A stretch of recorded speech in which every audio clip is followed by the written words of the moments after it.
বিশু কাকা আমাদের বাড়ির চাকর ছিল ৩২ বছর।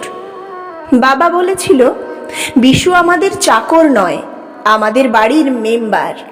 ও একটা মস্ত বট গাছ। আমরাও কেউ বিশু কাকাকে চাকর হিসেবে ভাবিনি কোনোদিন। বিশু কাকা কোথা থেকে এসেছিল জানি না। বাড়ির কথা জিজ্ঞেস করলে বলতো, এটাই তো আমার বাড়ি গো দাদাবাবু, আর তোমরাই তো আমার বাড়ির লোক। বিশু কাকা ছিল আমাদের বাড়ির সব্বার মুশকিল আসান। বাজার করা, বাবার ব্যবসার দেখাশুনো থেকে আমাদের স্কুলে নিয়ে যাওয়া, সব কাজই ছিল বিশু কাকার রোজকার রুটিন। বাবা হঠাৎ ডাকতো, আমার গামছাটা কোথায় রাখলাম বিশু। মা ডাকতো, আনাজগুলো যে এখনো সব কাটা হয়নি বিশু, ও বিশু। বড়দা হঠাৎ স্কুল বেরোনোর সময় জ্যামিতি বক্স খুঁজে না পেলে ব্যস্ত গলায় হাঁক দিত, বিশু কাকা। দাদুর বিড়ির বান্ডিল শেষ হলে চুপি চুপি এসে আমায় বলতো, বিশুকে একবার আমার ঘরে আসতে বলিস তো। ছোটকা ফুটবল খেলে সন্ধেবেলায় এসে বাজখাঁই গলায় হাঁক দিত, বিশুদা আমার দুধ নিয়ে এসো শিগগির।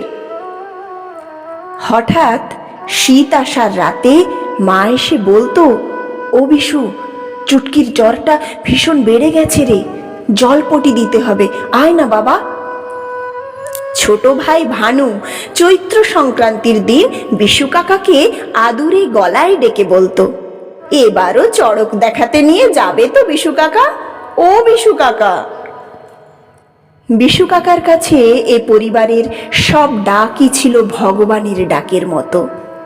ভক্তি আর ভালোবাসা দিয়ে সব নির্দেশ, সব হুকুম, সব আরতি, সব আবদার অনায়াসে মিটিয়ে দিয়ে সে রোজ আমাদের কাছে সত্যিকারের ঈশ্বর হয়ে উঠত। তারই হাতে লাগানো হাসনু হেনা, গন্ধরাজ, জুঁই আর গোলাপের গন্ধে আমাদের বাড়ি হয়ে উঠত সাধের অমরাবতী।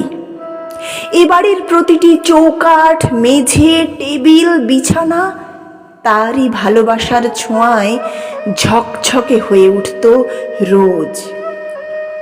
এ বাড়ির প্রতিটি মানুষের সুখ দুঃখ, উল্লাস, বিষাদ কি এক মহাজাগতিক ক্ষমতায় সব বুঝে নিতে পারত বিশু কাকা। কি এক মায়াবী স্নিগ্ধতায় আমাদের ঘিরে রাখত, আস্ত একটা বট গাছের মতো। তারপর একদিন দাদু চলে গেল, বাবাও চলে গেল, বিশু কাকাও। আমরা এখন ছায়াহীন ঊষর মরুভূমিতে দাঁড়িয়েও অবাক হয়ে তাকিয়ে দেখি সেই অমলিন ভালোবাসা মাখানো বিশু কাকার স্মৃতি এখনো ছড়িয়ে আছে আমাদের বাড়ির চৌকাঠে, মেঝেতে, রান্নাঘরে, বিছানায়, আমাদের বাগানের গোলাপ, জুঁই, গন্ধরাজে, হাসনু হেনায়, আর আমাদের সব্বার মনে।